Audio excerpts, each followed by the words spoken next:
straight in a puddle. How you doing, everyone? I'm just walking around the Irwood Estate, or what was the Irwood Estate, in the Goyt Valley in Derbyshire. And I've just been looking at a memorial that was built in 1889 for a lady called Miss Dolores, and a surname I can't pronounce, who was a wealthy Spanish aristocrat but worked as a teacher on this Irwood Estate. And she died, and so they built that shrine for her. And you see that graffiti in the middle of it, or rather the defacing of the image. It looks like that's a recent thing, doesn't it? Because, you know, scallywags are only a recent thing. But it wasn't. That was defaced in 1901. So there were toe rags all the way back then.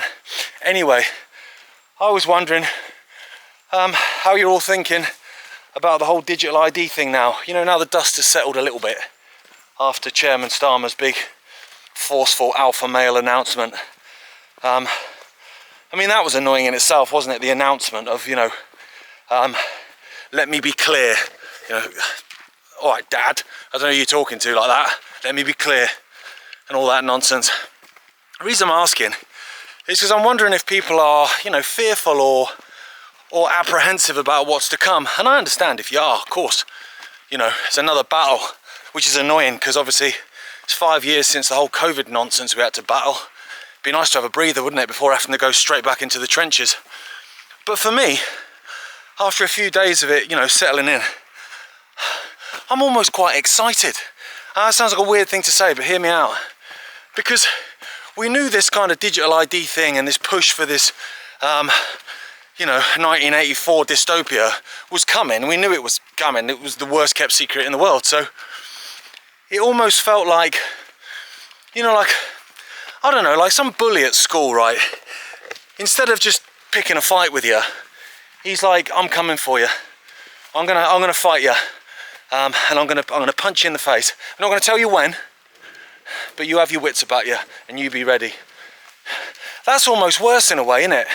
Because you're kind of neither here nor there. You're kind of always in a kind of a space of, is he behind me, or is he going to jump out from behind that or not, you know? And whereas when fight day comes, and you know you're there in the playground, and he's right there in front of you with his fist clenched, it's like, all right, well, we're here now, aren't we? We may as well have it. And so in a way, I'm up for it now. I apologise for the panting. It is hilly in my defence. You know, I'm quite excited, and the reason why is not just the fact that it's all out in the open now, but because they're trying to gaslight us. They're trying to gaslight the public into accepting it. And whilst I don't think there's anyone alive on the planet that believes for 1 second digital ID will do anything about stopping mass immigration and illegal workers, because it won't, they're still trying to gaslight us. And that to me is encouraging. And it's encouraging that they're trying to divide us again. Now, again, that probably sounds weird, just like me being excited about this battle. But the reason I'm excited for it is, if they didn't have to divide us, they wouldn't. They wouldn't. Because it's a hassle, isn't it, to try and divide people? You've always got to come up with different harebrained schemes to tear people apart. They wouldn't do that if they didn't have to do it. And in terms of trying to gaslight the public and get the public to accept stuff, they wouldn't do that either unless they needed us to accept it. So that in itself is encouraging. That's a good thing. You know, the Emperor's whipped his tackle out basically now, and we're all there going, right, okay, well, we can see it for what it is now. I understand there's an element of fear, and I understand that there's an element of apprehension about what's to come. But that's how they want you to feel. They want you to be frightened. They want you to be in a state of fear. Because when you're in a fight or flight fear status, you don't think clearly. You don't think rationally. You don't act rationally. You know, that's why everyone went George W. bonkers when all that COVID nonsense happened. Because they got people frightened in the early days. Well, some people. They got them frightened, and they made stupid decisions, and they acted in stupid ways, and they followed arrows around Tesco's like a div, and they called people names, and they stepped out into the road while holding a child rather than walk past someone just in case. They did stupid things because they were frightened. They were put in that state of fear. And that for me is the only way that they can push this on us. Because they can't get us to vote for it, they can't get us to accept it, because it's not going to happen. Because that original pandemic fear isn't there with digital ID, because we all know it's nonsense. We all know it's not going to do anything about mass immigration. And even if it did, why would you accept digital ID anyway? Bearing in mind the people offering it to you are the people that allowed the mass immigration in the first place. So it's almost like they've done it intentionally. So there's that state of fear isn't there. And you know, looking at you know, I know social media is not real life, but I have conversations with people in the real world, and a lot of them are not political. They're not kind of opinionated gobshites like me, but they're very much on the page of, no, I'm not having digital ID, it's not happening. And so there was a bit of a unity. I don't know if you noticed it as well, ladies and gentlemen. In the first few days after the announcement, there was lots of people coming out onto social media and having conversations on podcasts and on radio shows and whatever, saying, look guys, we need to come together, we need to chuck all this stuff that's divided us out the window for now. You know, we can argue about whatever next week, but for now let's focus on digital ID, because digital ID doesn't discriminate whether you're pro-Palestinian or pro-Israeli. It doesn't care, it's coming for both of you. So actually let's forget that nonsense and we'll unite. And you know, I found myself being added to WhatsApp groups and freedom WhatsApp groups with people that I am almost certain think I'm a dick, and that's fine, because that doesn't matter, because whether you think I'm a dick or not is irrelevant to digital ID. It's coming for you anyway, they want you anyway. And so there was this unity. And then of course we had, predictably, the Manchester attack on the synagogue in Manchester, which killed 2 people, and I think a third person, as I understand it, was mistakenly shot by the police. So you've got 3 deaths linked to this attack, and straight away everything's gone back to that divide again. But again, I come back to the fact that I'm slightly encouraged, or quite largely encouraged actually, by the fact that they're trying, I nearly fell over then, by the fact they're trying to divide us, because it again shows that they have to. And that puts the ball back in our court, ladies and gentlemen, because whether or not we decide to be divided is down to us. It is down to us. Whether we decide to put those little things aside, you know, what religion you are, you know, what box you ticked in terms of the last election, or whatever, what sexuality you are, all that stuff, it's our decision whether we make that a problem or whether we put that aside. I mean, I don't have a problem with it anyway, couldn't care less. You do you, hun. Which is far right now, I think like that. That was weird, wasn't it? How that happened. I used to be called Swampy when I used to play in my sort of junior ice hockey teams growing up. They called me Swampy, which for people around the world was an eco-warrior who like burrowed under Twyford Down to stop them building a motorway through it. I was a southern softy leftist called Swampy. That was my nickname. And my views now are exactly the same as they were then, but now I get called far right from time to time, which is, you know, it's funny, because I'm far right and a Hamas terrorist supporter apparently. So it's a weird world, isn't it? It's a weird world how just wanting people to be free to live their lives as they see fit, as long as it's not to the detriment of other people, is a far right talking point. It's strange. I don't know how that happened. It was weird. It just sort of kind of happened in a click of a finger, didn't it? Very strange.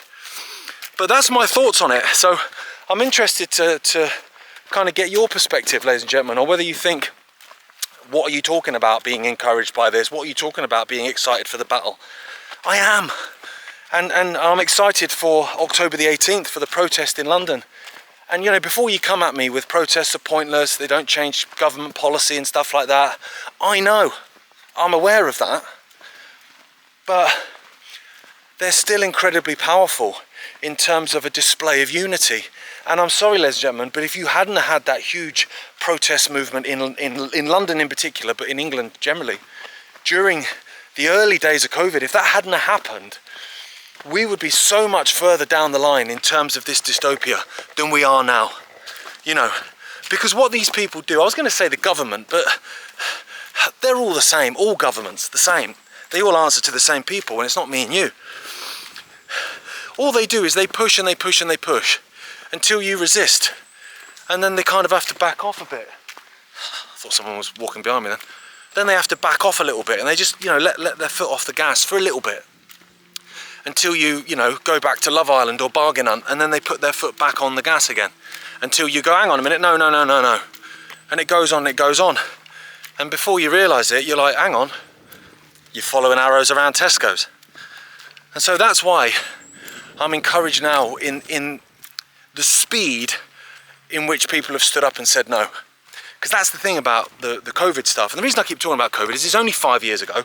And I know people want to pretend it didn't happen. But until there's any justice served for those people that perpetuated it and caused it and were responsible for it and did these horrendous things to people, including killing them, then I ain't going to shut up about it. Yeah, I shall continue. The thing about that was obviously the protest movement built up and it built up and it built up to the point where they couldn't cope with it anymore. They couldn't just call it a bunch of far-right conspiracy theorists, anti-vaxxers. They had to accept that actually, oh no, there's a big movement here of people that are saying no. Imagine if that movement had started in March 2020. We're going to lock everyone down. No, you're not. It would have been done. It would have been the end of it. No, you're not. Carry on. It would have ended. There would have been no next slide, please. There would have been no 5 PM briefing. There would have been none of that bollocks, because we would have just said from the very beginning, no, I'm not doing it. Anyway, you carry on. I'm going to carry on what I'm doing. But unfortunately, it wasn't. It you know, it took a while to grow and ferment, and in the end, it became enormous. Well, I think that actually we can get in on the standing up to digital ID. We can get in on the ground floor with this straight away.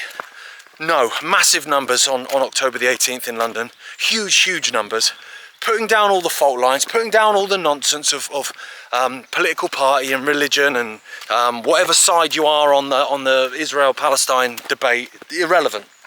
It's about this, it's about stopping what is a vitally important piece of the puzzle.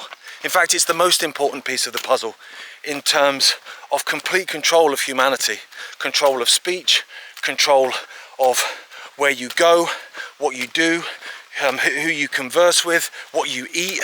All of this stuff boils down to digital ID. Nothing on their dystopian playbook can work without the base to build it all on top of.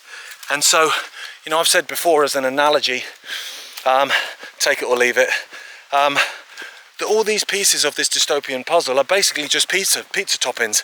And without the base, you've just got a really messy kitchen, ladies and gentlemen. You don't have anything tangible. You don't have anything to control the population, not really. And so that's why it's so important for us, ladies and gentlemen, to stand up and say no. And go back to arguing later about the other stuff, if you want. Or, do you know what, better still, don't. Don't go back to arguing later. Actually go, do you know what? I used to think you were a bit of a dick. And in some ways you are. But we've stood side by side in the trenches now for a month or 2 months or 6 months or a year. And actually, you're all right in many ways. And so what I'm going to do is I'm going to focus on the things that unite me and you, the things we have in common, rather than the things that divide us. And let's just try it for a bit. Now, you might be listening to that, ladies and gentlemen, thinking, all right, pie in the sky, mate, you know, where's your tie-dye jacket? But let's try it, because I've never seen it tried. I've never seen people go, do you know what, okay, I don't even know where I'm walking now. Okay, let's just get on for a bit and try it for a bit and see if we can't unite and hold the line as, I've gone totally the wrong way, as a unified, strong force, and just see where it takes us, ladies and gentlemen. And, you know, if in 5 years, let's try 5 years of getting on. And if after 5 years, everything's still crap, and everyone's still skint, and the rulers of this world and this country are still a bunch of satanic, psychopathic bastards, then fine, okay, we'll revisit it. But let's do 5 years, folks, of getting on. And let's start that 5 years now. Because, you know, there's no better time than the present, is there? To just go, all right, put down the fault lines, fight digital ID together on the trenches, and then let's stay mates. And I'm going to shut up now because I'm out of breath. Oh, mate,